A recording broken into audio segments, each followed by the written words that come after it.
Oh, hello, my darling Coco Puffs. It's your girlfriend, Coco Peru, coming to you from my kitchen here in Van Nuys, California. And, well, you know, oh, some of my Coco Puffs, you kids make me... Rafa, I'm making a video when your alarm went off. Could you please turn it off? Oh, my God. You see what I have to deal with, kids? Quarantine life. Anyway, as I was saying before, I was so rudely by my husband's fucking alarm. You kids, some of you make me laugh. You really do. See, because yesterday I posted my video about Barbra Streisand, my love of Barbra Streisand, and I happened to mention that my mother took me to Radio City Music Hall to see Funny Lady. And then I said, but that's another story. And you see, as soon as I said it, I thought, oh, dear God, I know I'm going to get those little messages from some of you asking me, so what's the story? It's not even that, but anyway, I'll tell you the story. You see, Funny Lady came out in 1975, I think, and so I would have been about 10 or 11. And my mother made a date for her and myself to go to Radio City to see Funny Lady. And at that time, let me tell you, at Radio City Musical, you also got the Rockettes, all right? So, and this didn't happen every day. You know, a big drive down from the Bronx. We never left the Bronx, but, you know, so it was a big deal. Barbra Streisand, Rockettes, kids, you do the math. Anyway, my mother, Helen, got it into her brain that she should invite her godson, John, it was his name. And it was, anyway, I was not happy about this. This was my day. But what made it even worse, now, John, who was younger than me, was working in my Aunt Joan and Uncle Audie's restaurant. Audie's, it was called Best Italian Food Ever. Now, granted, they were not my real... I had about 40 aunt and uncles on the island. Imagine my devastation when I was a teenager and found out I wasn't really related to any of them. This is what they did to me. Anyway, we drive, and my Aunt Betty must have called her son John at Audie's restaurant where he was working, and he worked in the kitchen, and said, would you like to go down into Manhattan to see Barbra Streisand and Funny Lady with your Aunt Helen? And can I just say, this was not a kid that was interested in the Rockettes, Radio City, or Barbra Streisand. I mean, I think he started smoking when he was like 9 years old, all right? But of course, to get out of work, he said yes. So we go and pick him up, and he gets in the car, and immediately I'm hit, like hitting a wall with this stench. You see, because John Straub that day was peeling shrimp. And he might have rinsed his hands, you know, but it was it was in his clothes. So it's like, you know, the whole ride down to Manhattan. We get into Radio City Music Hall, the Rockettes, the movie. The entire movie, the stench of shrimp. And not only was it like distracting to me, I was embarrassed because I think people around us, like within a 200-foot radius, were all thinking, what is that stench? Where is that coming from? You know, so I'm one of these people that, like, when I see a movie, especially like Barbra Streisand, and at that age, I am in it. I'm basically starring alongside Barbara. Do you know what I'm saying? So to have this distraction to me, it was bad enough he was invited, but then to ruin it with that stench, it killed me. It killed me. To this day, I resent it. But things later on worked out. I went to visit my sister, Sue, and her husband out on Long Island. They're older than me, and they had HBO. Illegally, of course, I'm sure. But Funny Lady was on HBO, and in their finished basement, I watched, you know, by myself, dark basement, I watched Funny Lady 6 times within a 24-hour period.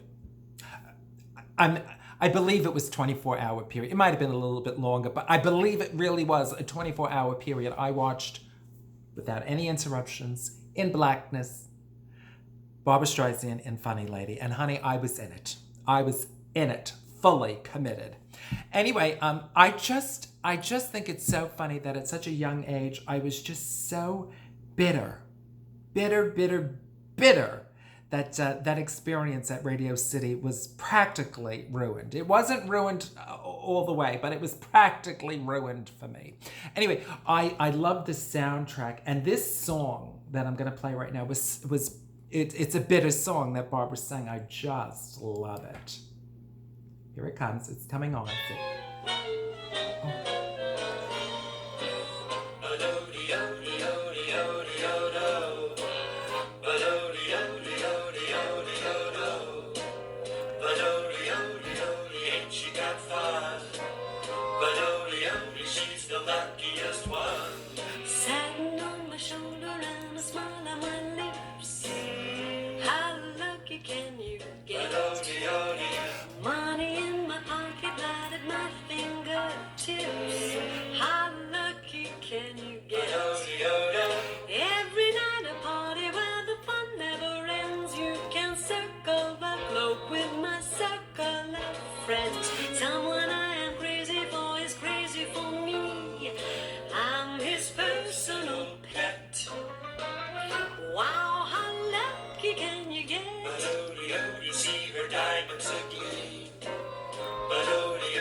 That's my favorite phrase. How lucky can you get? When I see the chauffeur, think I'll give him a raise. How lucky can you get? Weekends in the country with the Baron, of course, and a wardrobe to choke Mrs. Astor's pet horse. Making merry music with the one that I love. We're a perfect duet. Gee, how lucky can you be? How lucky can you? Wow, how lucky can you get? Ain't she got fun? But odie, she's the luck, the luck, the luck, the luck, the luck, the luck, the luck, the luck, the luck, the luck.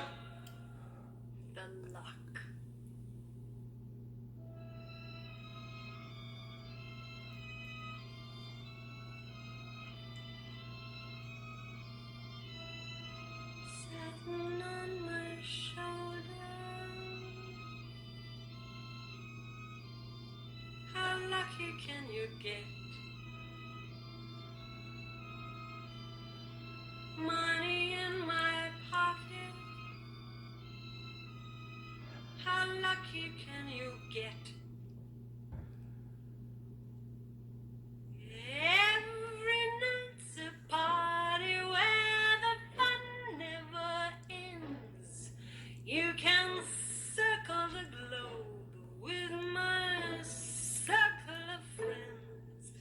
Someone I am crazy for is crazy for me. I'm his personal pet. Wow, how lucky can you get? Hey, they're gorgeous. Big success. What's your secret, gorgeous? Just lucky, I guess. You want to know what it's really like?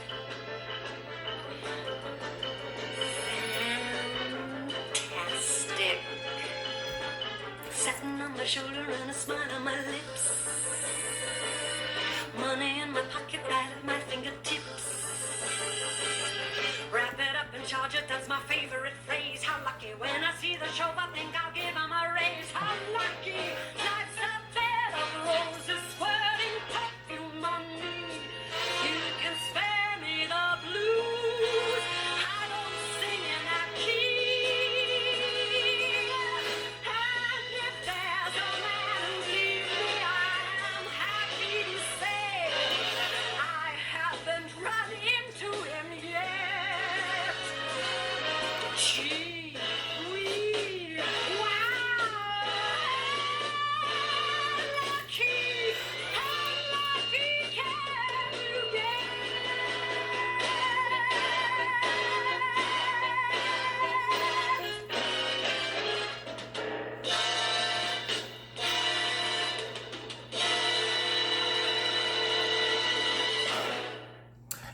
Yeah, kids, that pretty much sums up my entire teenage years in my bedroom. And I don't have any regrets.